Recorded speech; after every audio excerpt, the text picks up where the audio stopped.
전세 사기 피해 보는 피해자들, 경매 관련해서 이제 부동산 공부를 알고자 하는 분들, 한쪽에서는 2030이 열심히 임장담비해서 부동산 투자하고 있고 한쪽에서는 전세 사기 피해자 이제 살려주세요라고 하고 있는 거 보면서 괴리감이 좀 많이 들면서 멘붕이 오긴 해요. 지금 당장은 이렇게 상황이지만 이거 벗어나서 본인들도 근로소득이나 자본소득으로 자산을 형성해야 되기 때문에 옆에서 계속 머물러주면서 일깨워줘야 되는 게 아닐까라는 생각을 좀 많이 갖게 됐어요. 저도 20년 전에 전세 사기자로서 충분히 극복하고 다시 또 새로운 인생 살고 있으니까 계속 주저앉아 있으면 30대도 불행해질 테고 40대도 불행해질 텐데 이런 부분에서 도움을 줬으면 하는 바람으로. 안녕하세요, 경장입니다. 리치스쿨의 이범주 법무사님 모셨고요. 인사 한번 부탁드립니다. 안녕하세요. 전세사기 피해자 대책위원회 단톡방과 서울시청 전월세 사기 지원센터에서 법률적인 상담을 하고 있는 이범주 법무사입니다. 반갑습니다. 전세 사기 피해자가 지금 많이 있는 건 아닌데 네. 이런 거에 대해서 뭐 어떤 자문을 해주시는 역할이실까요? 크게 뭐 6가지 정도 도움을 드리고 있는데요. 임대인이라든지 공인중개사 관련된 형사소송에 관련된 고소장 같은 걸 좀 작성하는 도움을 주고 있고 네. 두 번째로는 전세보증금 반환소송이라든지 민사 관련된 소송에 대한 부분에 도움을 주고 있고요. 세 번째 같은 경우는 부동산 투자하시는 분도 있겠지만 반대로 경매가 당하는 입장이잖아요. 그러다 보니까 절차를 잘 모르시고 경매 진행을 어떻게 되는지 모르시기 때문에 전반적인 경매가 어떻게 진행한다는 데 전반적인 내용에 대해서 좀 도움을 드리고 있고 셀프 낙찰을 받고 싶으신 분들 있으세요. 이러지도 저러지도 못하니 받아야지만 피해를 최소화할 수 있게끔 그런 부분에 대해서 셀프 낙찰했을 때 입찰 대리도 해드리고 배당 기일에 배당도 해주고 그분은 또 상계 처리도 해야 되기 때문에 이런 부분에 대해서 전반적으로 좀 지원해드리고 있습니다. 다섯 번째로는 입찰자 제3의 매수인이 생기면 양도 문제가 많이 발생하잖아요. 중간에서 중재할 수 있는 중재하는 역할도 좀 해주고 있습니다.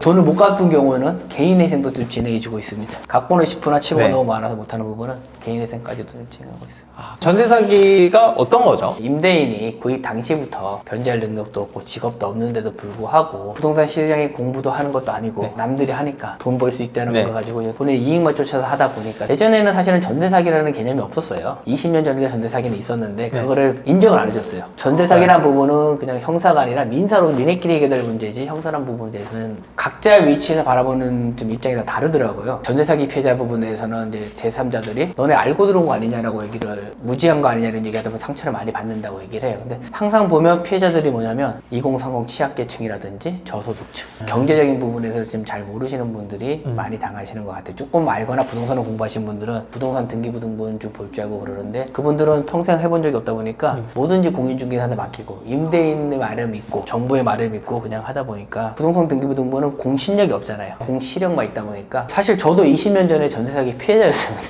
인천에 살았을 때 큰 누나랑 저랑 살았을 때 간석동에 실거래가 6천만 원짜리 전세 보증금 중에 4천만 원에 들어가 있었는데 2년 정도 지나고 나서 계약을 종료를 시키고 전세 보증금을 반환해 달라 그러니까 보증금을 반환할 돈도 없다. 이거를 팔아도 지금 팔리지도 않고 이 집을 소유권 위주로 강제로 가져가든 고소라든 이범대로 해라. 저희가 선택할 수 있는 거는 소유권 이전 등기 가지고 왔어요. 가지고 와서 원금 4천만 원을 받는 데까지 한 10년 이상 걸렸던 것 같아요. 전세 사기 근본적인 원인은 사람이 있다고 봅니다. 하락장이 오고 내려가고 상승장이 오는 부분에 대해서는 거기에 따라서 정부 개입을 해서 세금적인 부분도 항상 바뀌잖아요. 올라갔다 내려가다 보니까 사실은 이거를 보통 사람들이 예측할 수 없는 부분이잖아요. 사람이 만들어내는 부분에 따라서 내가 판단할 수 없기 때문에 만드는 부분과 정치인들이 항상 개입이 됩니다. 저도 이제 앞으로 이제 부동산 강의를 하겠지만 좀 무게감을 가져야 되는 게 부동산 강사님들. 사람이 만드는 욕심에 생긴 게 근본적인 원인이지 않을까. 그럼 예를 들어 보자면 제가 한 2년 전에 부동산 강의를 들은 적이 있어요. 수강생 중에서 질문을 한 적이 있거든요.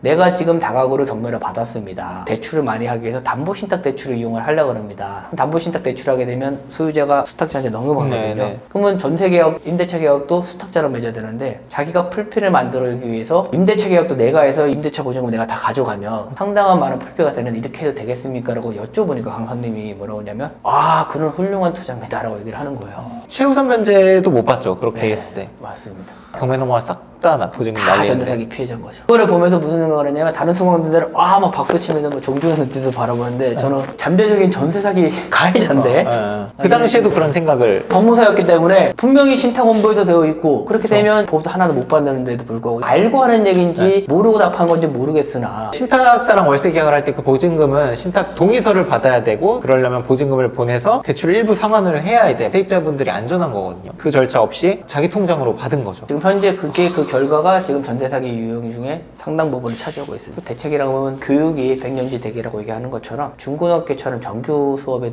넣었으면 하는 부분이 사실 요즘 하루하루가 거의 뭐 멘붕인 것 같아요. 제가 전화 오는 게 딱 두 부류더라고요. 요즘은 전세 사기 피해자들 경매 관련해서 이제 부동산 공부하고자 하는 건데 한쪽에서는 2030이 열심히 임장담 위해서 부동산 투자하고 있고 한쪽에서는 전세 사기 피해자 이제 살려주세요라고 하고 있는 거 보면서 괴리감이 좀 많이 들면서 멘붕이 오긴 해요. 최근에 지금 제가 전세 피해자 부분에 도와드리고 있는 분을 좀 하나를 소개시키려면 가장 안타까운 분이었던 것 같아요.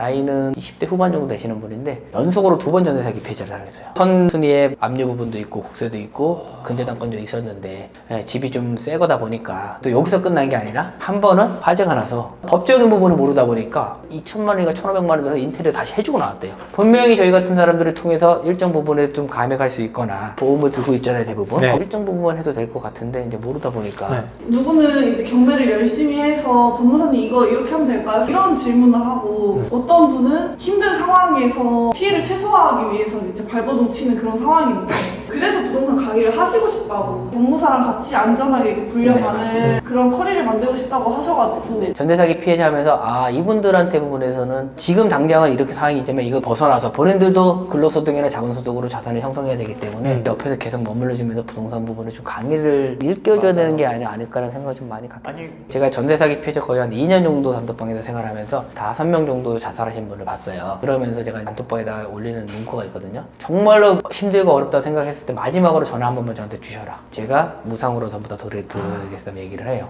아까 말씀드린 그분 같은 경우도 2억 이상을 지금 임대인한테 보증금을 못 받고 있는데 제가 직접 같이 동행하면서 채무자도 같이 만나드리고 주말에 저녁에 찾아가서 또 확인도 해드리고 동행을 해드리고 있어요. 내가 소원을 놓아버리면 정말로 그분의 세상을 손을 놓을 것 같은 그런 느낌 받는 사람이 있어요. 법무사님이 사람을 여럿 살리고 계실 겁니다, 아마. 부동산이라든 경제 부분에 좀 일깨워줘야 되지 않겠나. 계속 주저앉아 있으면 30대도 불행해질 테고 40대도 불행해질 텐데 저도 20년 전에 전세 사기자로서 충분히 극복하고 다시 또 새로운 인생 살고 있으니까 이런 부분에서 도움을 줬으면 하는 바람으로 그러다 보니까 2030이 가장 투자를 하는데 두려운 게 뭔가 고민해보니까 내가 갖고 있는 조그마한 자산으로 투자를 할 수는 있을까? 투자를 하더라도 이 자본금을 잃지 않는 방법은 없을까? 예적금보다 그거보다 더 많은 수익이 있다면 충분히 투자할 수 있다고 생각을 하기 때문에 그런 게 초점을 맞춰서 좀 지분 강의에 대해서 이제 강의를 할 때 좀 초점을 맞춰서 할 생각입니다.